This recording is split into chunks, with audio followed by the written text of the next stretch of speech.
ದಳಪತಿ ವಿಜಯ್ ತಮಿಳುನಾಡಿನ ನೂತನ ಮುಖ್ಯಮಂತ್ರಿ. ಅವರು ಏನು ಮಾಡಿದರೂ ಕೂಡ ಸುದ್ದಿ ಆಗುತ್ತೆ ಇಡೀ ದೇಶದ ರಾಜಕಾರಣದಲ್ಲಿ. ಅವರು ತೆಗೆದುಕೊಳ್ಳುವಂಥ ನಿರ್ಧಾರಗಳು, ಅವರು ನಡೆದುಕೊಳ್ಳುವಂತಹ ನೀತಿ ರೀತಿ, ಅವರು ಮಾಡುವಂತಹ ಯೋಜನೆಗಳು ಎಲ್ಲವೂ ಕೂಡ ಸುದ್ದಿ. ಇದೀಗ ತಮಿಳುನಾಡಿನ ರಾಜಕಾರಣ ಒನ್ಸ್ ಅಗೇನ್ ಸುದ್ದಿಯಲ್ಲಿದೆ. ಅದು ಸಚಿವ ಸಂಪುಟದ ಕಾರಣಕ್ಕಾಗಿ. ಒಂದು ಸಮತೋಲಿತ ಮತ್ತು ಹಿಂದುಳಿದ ವರ್ಗಗಳಿಗೆ ಹೆಚ್ಚು ಪ್ರಾಶಸ್ತ್ಯವನ್ನು ಕೊಟ್ಟು ಒಂದು ಐತಿಹಾಸಿಕ ರಾಜಕೀಯ ನಿರ್ಧಾರವನ್ನು ತಮಿಳುನಾಡಿನ ರಾಜಕಾರಣದಲ್ಲಿ ಮಾಡಿದ್ದಾರೆ. ಕೇವಲ ದಲಿತರು, ಹಿಂದುಳಿದವರು ಮಾತ್ರವಲ್ಲ, ಯಾವ ಬ್ರಾಹ್ಮಣ ಸಮುದಾಯಕ್ಕೆ ಇಡೀ ತಮಿಳುನಾಡಿನ ರಾಜಕಾರಣದಲ್ಲಿ ಸಚಿವ ಸ್ಥಾನ ಕೊಡಲಾಗೋದಕ್ಕೆ ಸಾಧ್ಯವಾಗಿದ್ದಿಲ್ವೋ ಅದನ್ನು ಇವತ್ತು ಜೋಸೆಫ್ ವಿಜಯ್ ತಮಿಳುನಾಡಿನ ರಾಜಕಾರಣದಲ್ಲಿ ಮಾಡಿದ್ದಾರೆ. ಹೆಂಗೆ ಸಾಧ್ಯ ಆಯ್ತಿದು? ಚುನಾವಣಾ ಪೂರ್ವದಲ್ಲಿ ಅವರು ಪೆರಿಯಾರ್ ಸಿದ್ಧಾಂತಗಳ ಬಗ್ಗೆ ಮಾತನಾಡ್ತಾ ಇದ್ರು, ಅಂಬೇಡ್ಕರ್ ಸಿದ್ಧಾಂತಗಳ ಬಗ್ಗೆ ಒತ್ತಿ ಹೇಳ್ತಾ ಇದ್ರು. ಅದರ ಜೊತೆಗೆ ಸಾಮಾಜಿಕ ನ್ಯಾಯದ ಪರಿಕಲ್ಪನೆಗೆ ಮಾತನಾಡ್ತಾ ಇದ್ರು, ಯುವಕರ ರಾಜಕಾರಣದ ಬಗ್ಗೆ, ಮಹಿಳಾ ಸಶಸ್ತ್ರೀಕರಣದ ಬಗ್ಗೆ ಎಲ್ಲ ಮಾತನಾಡ್ತಾ ಇದ್ರು. ಅದನ್ನು ವಾಸ್ತವದಲ್ಲಿ ಜಾರಿಗೆ ತರುವ ಪ್ರಯತ್ನವನ್ನು ತಮ್ಮ ಕ್ಯಾಬಿನೆಟ್ ಮುಖಾಂತರ ಒಂದು ಸಂದೇಶ ಕೊಡುವ ಪ್ರಯತ್ನ ಮಾಡಿದ್ದಾರೆ. ಏನೇನಾಗಿದೆ ಹಾಗಾದರೆ? ವಿಜಯ್ ಸಂಪುಟದಲ್ಲಿ ದಲಿತರಿಗೆ ಮಣೆ ಹಾಕಲಾಗಿದೆ. ವಿಜಯ್ ಸಂಪುಟದಲ್ಲಿ ತಮಿಳುನಾಡು ರಾಜಕೀಯ ಇತಿಹಾಸದಲ್ಲಿ ಹಿಂದೆಂದೂ ಕಾಣದಂತಹ ಅವಕಾಶವನ್ನು ದಲಿತರಿಗೆ ವಿಜಯ್ ಸಂಪುಟದಲ್ಲಿ ಕೊಡಲಾಗಿದೆ. ಸಿಎಂ ಸಚಿವ ಸಂಪುಟದಲ್ಲಿ ನೂತನ ಸಚಿವ ವನ್ನಿಯರಸು ಸೇರಿದಂತೆ ಒಟ್ಟು 7 ದಲಿತರಿಗೆ ಕ್ಯಾಬಿನೆಟ್ ಪಟ್ಟ ಕೊಡಲಾಗಿದೆ. ಕೇವಲ ಸಾಂಕೇತಿಕವಾಗಿ ಕೊಟ್ಟಿಲ್ಲ, 2 ಸ್ಥಾನ ನೀಡುವಂಥ ಒಂದು ಹಳೆಯ ಪದ್ಧತಿಯನ್ನು ಮುರಿದು ನಿರ್ಣಾಯಕ ಸಂಖ್ಯೆಯಲ್ಲಿ ಕೊಟ್ಟಿದ್ದಾರೆ. ಈ ಹಿಂದೆ DMK ಅವರು 4 ಕೊಟ್ಟಿದ್ರಂತೆ, ಅದನ್ನು ಕೂಡ ಮೀರಿ 7 ಸ್ಥಾನಗಳನ್ನು ಕೊಡಲಾಗಿದೆ. ತಳಮಟ್ಟದ ಸಮುದಾಯಗಳನ್ನು ಕೂಡ ನಾವು ಅವಕಾಶವನ್ನು ಕೊಡ್ತೀವಿ ಅನ್ನುವಂಥ ಸಂದೇಶವನ್ನು ಇವರು ಕೊಡೋ ಪ್ರಯತ್ನವನ್ನು ಮಾಡಿದ್ದಾರೆ. ರಾಜಾ ಮೋಹನ್ ಶಿಕ್ಷಣ ಖಾತೆ ಕೊಟ್ಟಿದ್ದಾರೆ, P ವಿಶ್ವನಾಥನ್ ಉನ್ನತ ಶಿಕ್ಷಣ ಖಾತೆ, S ಕಮಲಿ ಅವರಿಗೆ ಅವಕಾಶ ಕೊಡಲಾಗಿದೆ, V ಗಾಂಧಿರಾಜ್ ಇವರಿಗೆ ಅವಕಾಶ, P ಮದನ್ ರಾಜ್ ಅವರಿಗೆ ಅವಕಾಶವನ್ನು ಕೊಡಲಾಗಿದೆ, ಲೋಗೇಶ್ ತಮಿಳ್ ಸಲೈನ್ ಈ ವ್ಯಕ್ತಿ ಕೊಡಲಾಗಿದೆ, ಚೆನ್ನಿ ಅರಸಗೂ ಕೂಡ ಈ ಸಂಪುಟದಲ್ಲಿ ಅವಕಾಶವನ್ನು ಮಾಡಿಕೊಡಲಾಗಿದೆ. ನೋಡಿ, ಒಟ್ಟು 44 SC ಮೀಸಲು ಕ್ಷೇತ್ರ ಇದೆ ತಮಿಳುನಾಡಲ್ಲಿ. ಆ 44 SC ಮೀಸಲು ಕ್ಷೇತ್ರಗಳಲ್ಲಿ TVK 24ರಲ್ಲಿ ಚುನಾವಣೆಯನ್ನು ಗೆದ್ದಿದೆ.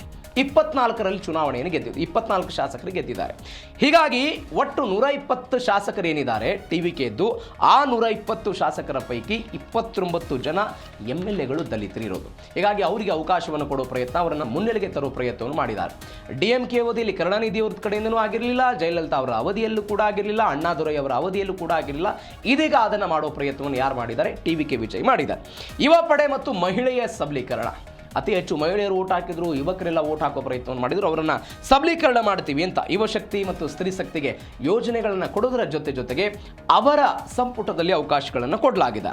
ತಮಿಳುನಾಡು ಸರ್ಕಾರದ ಸಂಪುಟ 11 ಸಚಿವರು 40 ವರ್ಷಕ್ಕಿಂತ ಕಡಿಮೆ ವಯಸ್ಸು. ಈಗ ನೀವು ಕರ್ನಾಟಕದ ಉದಾಹರಣೆ ತೆಗೆದುಕೊಳ್ಳಿ. ಸಚಿವರಾಗಬೇಕು ಅಂತ ಹೇಳಿದ್ರೆ 2 ಬಾರಿ ಗೆದ್ದಿರಬೇಕು, 3 ಬಾರಿ ಗೆದ್ದಿರಬೇಕು, ಅನುಭವ ಇರಬೇಕು, ಅಂಥವರಿಗೆ ಅವಕಾಶವನ್ನು ಮಾಡಿಕೊಡ್ತೀವಿ ಅಂತ. ಬಟ್ ಹಾಗೆ ಇಲ್ಲ. ಇಲ್ಲಿ 4 ಜನ ಮಹಿಳಾ ಸಚಿವರು ಇದ್ದಾರೆ. S Kamali, S Keerthana, C Vijayalakshmi, K Jagadish ಅವರಿಗೆ ಸ್ಥಾನವನ್ನು ಕೊಡಲಾಗಿದೆ. ಸಚಿವರಾದಂಥ ಕೀರ್ತನ ಮತ್ತು ಕಮಲಿ ಇಬ್ಬರು ಕೂಡ 30 ವರ್ಷದವರು, 30 ವರ್ಷದ ಒಳಗಿನವರು. ಇವರು 30 ವರ್ಷದ ಒಳಗಿನವರು. ಈ ಸಾಂಪ್ರದಾಯಿಕವಾಗಿ ಅನುಭವಸ್ಥರಿಗೆ ಸಚಿವ ಸ್ಥಾನಗಳನ್ನು ಕೊಡಲಾಗುತ್ತೆ ಬಹುತೇಕ ರಾಜ್ಯಗಳಲ್ಲಿ. ಬಟ್ ಹಾಗಿಲ್ಲ, ಇಲ್ಲಿ ಹೊಸಬರಿಗೆಲ್ಲ ಅವಕಾಶವನ್ನು ಮಾಡಿಕೊಡಲಾಗಿದೆ. 4 ಮಂದಿ ಮಹಿಳೆಯರಿಗೆ ಪ್ರಮುಖ ಖಾತೆಗಳನ್ನು ಕೊಟ್ಟಿದ್ದಾರೆ. ಯುವಕರಿಗೆ ಟಿಕೆಟ್ ಕೊಡಲಾಗಿತ್ತು, ಇದೀಗ ಅವರಿಗೆ ಅವಕಾಶವನ್ನು ಕೊಟ್ಟಿದ್ದಾರೆ. 33 ಜನರ ಪೈಕಿ 22 ಜನ 50ಕ್ಕಿಂತ ಕಡಿಮೆ ವಯಸ್ಸಿನವರಿದ್ದಾರೆ. 11 ಜನ ಬಿಲೋ 40 ಇರೋರು. ಈ 11ರ ಪೈಕಿ 30ಕ್ಕಿಂತ ಕಡಿಮೆ ಇರುವಂತಹ ವಯಸ್ಸಿನವರು 2 ಜನ ಇದ್ದಾರೆ. ಹೀಗಾಗಿ ಇವರಿಗೆಲ್ಲ ಅವಕಾಶವನ್ನು ಕೊಡಲಾಗಿದೆ. ಒಟ್ಟಾರೆ ಒಂದು ಕ್ಯಾಲ್ಕುಲೇಷನ್ ಮಾಡಿದ್ದಾರೆ. ನೀವು ಗಮನಿಸಬೇಕಾದ ಸಂಗತಿ ಇದು. ಏನು ಕ್ಯಾಲ್ಕುಲೇಷನ್ ಅಂತ ಹೇಳಿದ್ರೆ, ವಿಜಯ್ ಅವರ ಸಂಪುಟದಲ್ಲಿರುವಂಥ ಸಚಿವರ ಸರಾಸರಿ ವಯಸ್ಸನ್ನು ತೆಗೆದುಕೊಂಡಾಗ ಎಲ್ಲರ ಸರಾಸರಿ ವಯಸ್ಸು 44 ಅಂತ ಹೇಳಲಾಗುತ್ತೆ. ಸರಾಸರಿ ವಯಸ್ಸಿದು. ಆ ಏಜ್ನವರೇ ಎಲ್ಲರೂ ಕೂಡ ಸಚಿವ ಸಂಪುಟವನ್ನು ಸೇರಿರೋದು. S ಕಮಲಿ 28 ವರ್ಷ, S ಕೀರ್ತನ 29 ವರ್ಷ. ಈ ಅತಿ ಕಡಿಮೆ ವಯಸ್ಸಿನಲ್ಲಿ ಗೆದ್ದವರಿಗೂ ಕೂಡ ಇದೀಗ ಸಚಿವ ಸಂಪುಟದಲ್ಲಿ ಅವಕಾಶವನ್ನು ಕೊಟ್ಟು ಅವರನ್ನು ಮುನ್ನೆಲೆಗೆ ತರೋ ಪ್ರಯತ್ನವನ್ನು ವಿಜಯ್ ಅವರು ಮಾಡಿದ್ದಾರೆ. ವಿಜಯ್ ಸರ್ವವ್ಯಾಪಿ ಸಮತೋಲನ ಹೆಂಗಿದು? ಜಾತಿ ಮತ್ತು ಧರ್ಮದ ಸಮೀಕರಣವನ್ನು ಅತ್ಯಂತ ಸಮತೋಲಿತವಾಗಿ ಸರಿದೂಗಿಸಿ ಎಲ್ಲವನ್ನು ಮಾಡಿದ್ದಾರೆ. ನೀವು ಸಚಿವ ಸಂಪುಟ, ನಿಗಮ ಮಂಡಳಿ ಇವೆಲ್ಲವನ್ನು ಹಂಚಿಕೆ ಮಾಡೋದು ಯಾವುದರ ಆಧಾರದ ಮೇಲೆ? ಒಂದು ಜಾತಿ ಆಧಾರದ ಮೇಲೆ ಆಗುತ್ತೆ, ಅವರ ಅನುಭವದ ಆಧಾರದ ಮೇಲೆ ಆಗುತ್ತೆ, ಒಂದು ಪ್ರಾದೇಶಿಕವಾದದ ಮೇಲೆ ಆಗುತ್ತೆ. ಯಾವ ಕ್ಷೇತ್ರದಿಂದ ಇವರು ಗೆದ್ದಿದ್ದಾರೆ, ಯಾವ ಭಾಗದಿಂದ ಇವರನ್ನು ಕೊಟ್ಟರೆ ನಮಗೆ ರಾಜಕೀಯವಾಗಿ ಏನೆಲ್ಲ ಪ್ಲಸ್ ಪಾಯಿಂಟ್ಗಳಾಗುತ್ತೆ, ಇವೆಲ್ಲದರ ಬಗ್ಗೆಯೂ ಒಂದು ಪೊಲಿಟಿಕಲ್ ಪಾರ್ಟಿ ಮುಂದಿನ ಚುನಾವಣೆಯನ್ನು ಗಮನದಲ್ಲಿ ಇಟ್ಕೊಂಡು ಅವಶ್ಯಕತೆಗಳು ಮತ್ತು ಅಗತ್ಯತೆಗಳನ್ನು ಪೂರೈಸುವ ಪ್ರಯತ್ನವನ್ನು ಮಾಡ್ತಿರ್ತಾರೆ. ಆದರೆ ಇದೀಗ ವಿಜಯ್ ಅವರು ಏನು ಮಾಡಿದ್ದಾರೆ? ಸಮತೋಲಿತವಾಗಿ ಕಾಯ್ದುಕೊಳ್ಳುವ ಪ್ರಯತ್ನವನ್ನು ಮಾಡಿದ್ದಾರೆ. ರಾಜಕೀಯ ಇತಿಹಾಸದಲ್ಲಿ ಮೊದಲ ಬಾರಿ ಬ್ರಾಹ್ಮಣ ಸಮುದಾಯದ P ವೆಂಕಟರಾಮನ್ ಮತ್ತು S ರಮೇಶ್ ಅವರಿಗೆ ಸ್ಥಾನವನ್ನು ಕೊಟ್ಟಿದ್ದಾರೆ. ಅಂದರೆ ನೀವು ದ್ರಾವಿಡ ರಾಜಕಾರಣನೇ ಇತ್ತು ತಮಿಳುನಾಡಲ್ಲಿ. ತಮಿಳುನಾಡಲ್ಲಿ ದ್ರಾವಿಡ ರಾಜಕಾರಣವೇ ಇತ್ತು. ಆ ಪೆರಿಯಾರ್ ಸಿದ್ಧಾಂತ ಇವರೆಲ್ಲ ಬ್ರಾಹ್ಮಣ ವಿರೋಧಿ ಅಂತೆಲ್ಲ ಆರೋಪ ಪ್ರತ್ಯಾರೋಪಗಳಿದೆ, ಆ ವಿಚಾರಕ್ಕೆ ನಾವು ಹೋಗೋದು ಬೇಡ. ಆದರೆ ಯಾವ ಜಯಲಲಿತಾ ಬ್ರಾಹ್ಮಣ ಸಮುದಾಯಕ್ಕೆ ಸೇರಿದಾರೋ ಅದೇ ಜಯಲಲಿತಾ ಬ್ರಾಹ್ಮಣರಿಗೆ ಸಚಿವ ಸ್ಥಾನದಲ್ಲಿ ಅವಕಾಶವನ್ನು ಕೊಡೋದಕ್ಕೆ ಹಿಂದೇಟಾಗ್ತಾ ಇದ್ರಂತೆ, ಎಲ್ಲಿ ತಮಿಳುನಾಡಲ್ಲಿ. ಆದರೆ ವಿಜಯ್ ಅವರು ಮಾತ್ರ ಇದೀಗ ಬ್ರಾಹ್ಮಣ ಸಮುದಾಯಕ್ಕೆ ಅವಕಾಶವನ್ನು ಕೊಡೋ ಪ್ರಯತ್ನ. ಪಿ ವೆಂಕಟರಾಮನ್ ಮೈಲಾಪುರದ ಶಾಸಕ, ಇವರು ಟಿವಿಕೆ ಖಜಾಂಚಿಯಾಗಿ ಕೆಲಸ ಮಾಡ್ತಾ ಇದ್ರು, ಸಚಿವರಾಗಿದ್ದಾರೆ. ಎಸ್ ರಮೇಶ್ ಶ್ರೀರಂಗಂ ಕ್ಷೇತ್ರದಿಂದ ಇವರೆಲ್ಲ ಗೆದ್ದಿದ್ರು, ಹೀಗಾಗಿ ಅವರು ಪಾರ್ಟಿಲಿ ಕೂಡ ಕೆಲಸ ಮಾಡಿದ್ರು, ಅವರಿಗೆ ಅವಕಾಶವನ್ನು ಮಾಡಿಕೊಟ್ಟಿದ್ದಾರೆ. ಇದು ಬ್ರಾಹ್ಮಣ ವಿರೋಧಿ ಎನ್ನುವಂಥ ಒಂದು ಹಳೆ ಸಿದ್ಧಾಂತಗಳೇನಿತ್ತು ಅದೆಲ್ಲವನ್ನು ಹೊಡೆದು ಹಾಕಿ ಸಮತೋಲಿತ ಅನ್ನುವಂಥ ಒಂದು ಅವಕಾಶವನ್ನು, ನೀವು ದಲಿತರಿಗೆ 7 ಸ್ಥಾನ ಕೊಡೋದು, ಬ್ರಾಹ್ಮಣರಿಗೆ 2 ಸ್ಥಾನಗಳನ್ನು ಕೊಡೋದು, ಹಿಂದುಳಿದ ವರ್ಗಗಳಿಗೆ ಕೊಡೋದು, ಆದರೆ ಎಲ್ಲ ಜಾತಿಯನ್ನು ಕೂಡ ವಿಶ್ವಾಸಕ್ಕೆ ತೆಗೆದುಕೊಂಡು ಹೋಗೋ ಪ್ರಯತ್ನವನ್ನು, ಆ ಮುಖಾಂತರ ಸಮತೋಲಿತ ಸಂದೇಶವನ್ನು ತಮಿಳುನಾಡಿನ ರಾಜಕಾರಣದಲ್ಲಿ ಅದನ್ನು ಮುಂದುವರಿಸುವ ಪ್ರಯತ್ನವನ್ನು ಅವ್ರು ಮಾಡ್ತಿದ್ದಾರೆ. ಸಂಪುಟದ ಗರಿಷ್ಠ ಸಾಮರ್ಥ್ಯ ಏನಿದು? ಬಲವಾದ ಮೈತ್ರಿ ಇದೆ. 108 ಗೆದ್ದಿದ್ರು, ಕಾಂಗ್ರೆಸ್ನವರು ಸಪೋರ್ಟ್ ಮಾಡಿದ್ರು, IUML, CPIMನವರು, ಅದಾದ ನಂತರ AIDMK 25 ಜನ ಎಲ್ಲ ಸಪೋರ್ಟ್ ಮಾಡಿದ್ದನ್ನು ನೋಡಿದ್ದೀವಿ. IUML ಮತ್ತು VCK ಪಕ್ಷದ ಶಾಸಕರನ್ನು ಸೇರ್ಪಡೆ ಮಾಡಿಕೊಂಡು ಸಂಪೂರ್ಣ ಒಂದು ಸಂಪುಟವನ್ನೆಲ್ಲ ತಯಾರು ಮಾಡಿಕೊಂಡಿದ್ದಾರೆ. 234 ಒಟ್ಟು ಬಹುಮತ ವಿಧಾನಸಭಾ ಕ್ಷೇತ್ರ. ಆ 234 ಪೈಕಿ ಸಂವಿಧಾನದ ನಿಯಮ 15% ಸಚಿವರು ಇರಬೇಕು ಅಂತ ಹೇಳ್ತಾರೆ. ಅಂದರೆ 35 ಜನ, ನಮ್ಮಲ್ಲಿ 34 ಏನಿದೆ, 33, 34, ಆ ಪೈಕಿ 35 ತಮಿಳುನಾಡಲ್ಲಿ ಇರಬೇಕು. ಇದೀಗ IUML ಮುಖಾಂತರ AM ಶಹಜಾನ್ ಅವರು ಅಲ್ಪಸಂಖ್ಯಾತ ಖಾತೆಯ ಸಚಿವರಾಗಿದ್ದಾರೆ.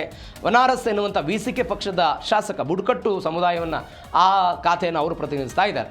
ಅಂದರೆ ನೀವು ತಮಿಳುನಾಡಿನ ಇಡೀ ರಾಜಕಾರಣದ ಇತಿಹಾಸದಲ್ಲೇ ಮೊಟ್ಟ ಮೊದಲ ಬಾರಿಗೆ IUML ಮತ್ತು VCK ಒಂದು ಸರ್ಕಾರದ ನೇರು ಪಾಲುದಾರಿಕೆಯನ್ನು ವಿಜಯ್ ಅವರ ಸಂಪುಟದಲ್ಲಿ ಪಡೆದುಕೊಳ್ತಾ ಇದೆ. ಹಿಂದೆ ಅವರು DMK ಜೊತೆಗಿದ್ದರು, ಎಲ್ಲವೂ ಕೂಡ ಆಗ್ತಾ ಇತ್ತು. ಆದರೆ ನೇರವಾದಂತಹ ಪಾಲುದಾರಿಕೆಯನ್ನು ವಿಜಯ್ ಅವರ ಸಂಪುಟದಲ್ಲಿ ಇವರೆಲ್ಲ ಪಡೆದುಕೊಂಡಿದ್ದಾರೆ. ಇದೀಗ ದಳಪತಿ ವಿಜಯ್ ಅವರ ಐತಿಹಾಸಿಕ ಸಂಪುಟ. ಏನಿದು ಐತಿಹಾಸಿಕ ಸಂಪುಟ? ಸಂವಿಧಾನದ ಪ್ರಕಾರ ತಮಿಳುನಾಡು ವಿಧಾನಸಭೆಯ ಬಲಕ್ಕೆ ಅನುಗುಣವಾಗಿ ಗರಿಷ್ಠ ಸಚಿವರ ಸಂಖ್ಯೆ 35. ತಮಿಳುನಾಡು CM ವಿಜಯ್ ಅವರು ಗರಿಷ್ಠ ಎಲ್ಲ ಮಿತಿಯನ್ನು ಬಳಸ್ಕೊಂಡಿದ್ದಾರೆ. ಅಂದರೆ 35 ಜನ ಏನು ಸಚಿವರಾಗಬೇಕಾಗಿತ್ತು ಆ ಎಲ್ಲ ಸಚಿವ ಖಾತೆಗಳನ್ನು ಫಿಲಪ್ ಮಾಡಿದ್ದಾರೆ. ತಳಮಟ್ಟದಲ್ಲಿ ಬಲವಾದ ಹಿಡಿತವನ್ನು ಹೊಂದಿರುವಂಥ VCK ಮತ್ತು IUMLರಿಗೆಲ್ಲ ಗಟ್ಟಿ ಮೈತ್ರಿ ಮಾಡಿಕೊಂಡು ಅವರಿಗೆ ಅವಕಾಶವನ್ನು ಕೊಟ್ಟಿದ್ದಾರೆ. ದ್ರಾವಿಡ ರಾಜಕೀಯದಲ್ಲಿ ಕೇವಲ ಅಧಿಕಾರ ಹಂಚಿಕೆ ಅಲ್ಲ, ಬದಲಿಗೆ ಭವಿಷ್ಯ ರಾಜಕೀಯದ ಬಗ್ಗೆಯೂ ಕೂಡ ಇವರೊಂದು ದಿಕ್ಸೂಚಿ. ಇದೇ ಭಯ ಇರೋದು ಯಾರಿಗೆ? DMK ಮತ್ತು AIDMKಗೆ. ಹೇಗೆ ಈ ಹಿಂದೆ MGR ಹೇಗೆ ನೆಲೆ ಊರೋ ಪ್ರಯತ್ನವನ್ನು ಮಾಡಿದ್ರು, ಹಾಗೆ ಟಿವಿಗೆ ಕೂಡ ನೆಲೆ ಊರು ಬಿಡುತ್ತೆ.